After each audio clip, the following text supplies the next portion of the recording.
ভাতিজা: চাচা, এইবার বাড়িতে লাউ গাছ লাগিয়েছিলাম।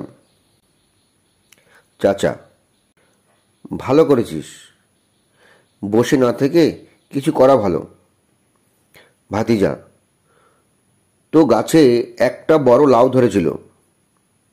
চাচা: বড় লাউ ধরবে না তো ছোট লাউ ধরবে? তুই আমার ভাতিজা না? ভাতিজা: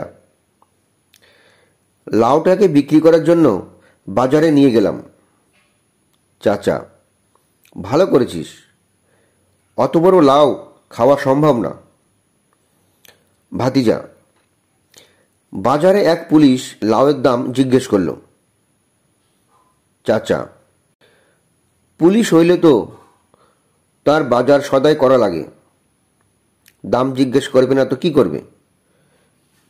ভাতিজা: আমি 500 টাকা চাইলাম। চাচা: বড় লাউ, 500 টাকা চাইবি না তো কি 50 টাকা চাইবি? ভাতিজা: পুলিশ বলল 10 টাকা দেবেন। চাচা: ঠিকই তো বলেছে, একটা লাউ কি পুলিশে 500 টাকায় নেবে? ভাতিজা: আমি বললাম, বাপের জন্মে লাউ খেয়েছেন? চাচা: ভালো করেছিস, তুই আমার ভাতিজা না? তুই কি পুলিশের ভয় পাইয়ে কথা বলবি? 500 টাকার লাউকে সে 10 টাকা বলে?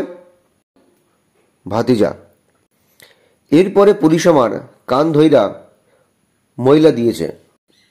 চাচা: ভালো করছে, তুই পুলিশের সাথে বেয়াদবি করবি আর সে কি তোরে আদর করবে? ভাতিজা: পরে পুলিশ আমাকে থানায় নিয়ে গেল। চাচা: পুলিশ তো থানায় নেবে, সে কি তোকে তার শ্বশুরবাড়ি নেবে? ভাতিজা: তারপর বড় দারোগা এসে আমাকে ছেড়ে দিল।